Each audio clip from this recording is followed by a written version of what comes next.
بسم اللہ الرحمن الرحیم۔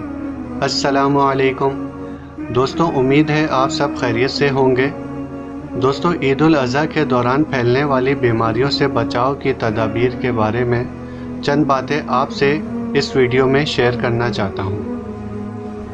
دوستوں، عید الاضحیٰ سے قبل قربانی کے لیے بہت بڑی تعداد میں جانور پورے ملک سے ہمارے شہر میں لائے جاتے ہیں۔ ان جانوروں کی موجودگی شہر میں چند وبائی امراض کے پھیلاوے کا سبب بن سکتی ہیں۔ عید الاضحیٰ کے دوران پھیلنے والی بیماریوں میں چند اہم بیماریاں ہیضہ، معدے کے امراض اور کانگو وائرس فیور ہے۔ آئیں ان بیماریوں کے متعلق چند اہم باتیں جاننے کی کوشش کرتے ہیں۔ لیکن اس سے پہلے اگر آپ نے اب تک چینل کو سبسکرائب نہیں کیا تو پہلے چینل کو سبسکرائب کریں اور بیل آئیکن کو کلک کریں تاکہ ہر نئی آنے والی ویڈیو آپ کو پہلے مل سکے۔ تو چلیں بڑھتے ہیں ویڈیو کی طرف۔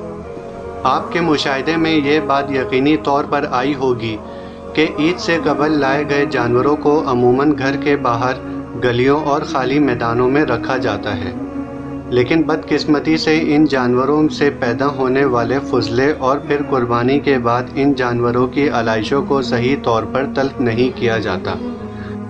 ہیضہ سے بچاؤ کے لیے اپنے آس پاس کے علاقوں کو جانوروں کے فضلے سے صاف رکھیں۔ جانوروں کی جسمانی صفائی کا خاص خیال رکھیں۔ جانوروں کے فضلے کو ایسی جگہ پر جمع کریں جہاں سے بلدیہ کے اہلکار بآسانی اسے لے جا سکیں۔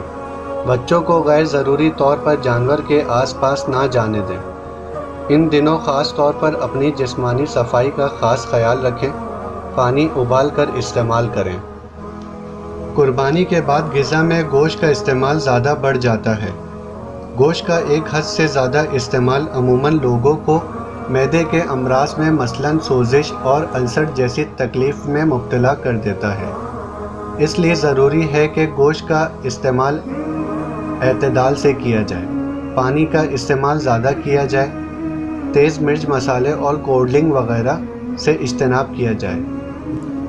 گوشت کو استعمال سے پہلے اچھی طرح پکایا جائے۔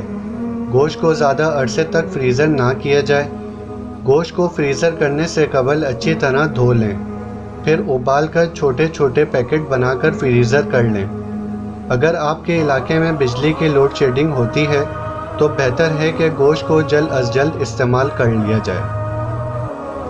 کانگو وائرس ایک جان لیوا بیماری ہے جو کہ اس مرض میں مبتلا قربانی کے لیے لائے جانے والے جانوروں سے خون چوسنے والے چیچڑوں کے ذریعے براہ راست ان جانوروں کے گوشت، خون اور علائشوں کو چھونے سے انسان میں مبتلا ہو جاتی ہے۔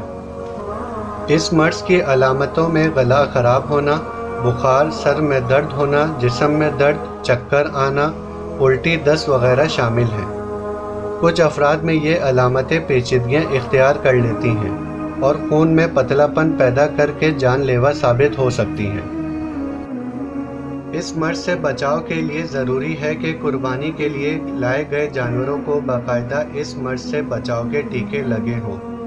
یہ مرض چونکہ چیچڑی کے ذریعے جانوروں سے انسانوں میں منتقل ہوتا ہے، لہٰذا بہتر ہے کہ قربانی کے دنوں میں ہلکے رنگ کے کپڑے پہنے جائیں تاکہ چیچڑی بآسانی کپڑوں پر لگی نظر آ سکے۔ جانوروں کی علائشوں، کھال اور گوشت وغیرہ کو چھوتے ہوئے دستانوں کا استعمال کیا جائے۔ دوستوں، یہ تھی وہ چند باتیں جو آپ سے شیئر کرنی تھی۔ امید ہے اس عید پر آپ اپنا اور اپنے پیاروں کا بھی خیال رکھیں گے۔ ملتے ہیں نیکسٹ ویڈیو میں، جب تک کے لیے اللہ حافظ۔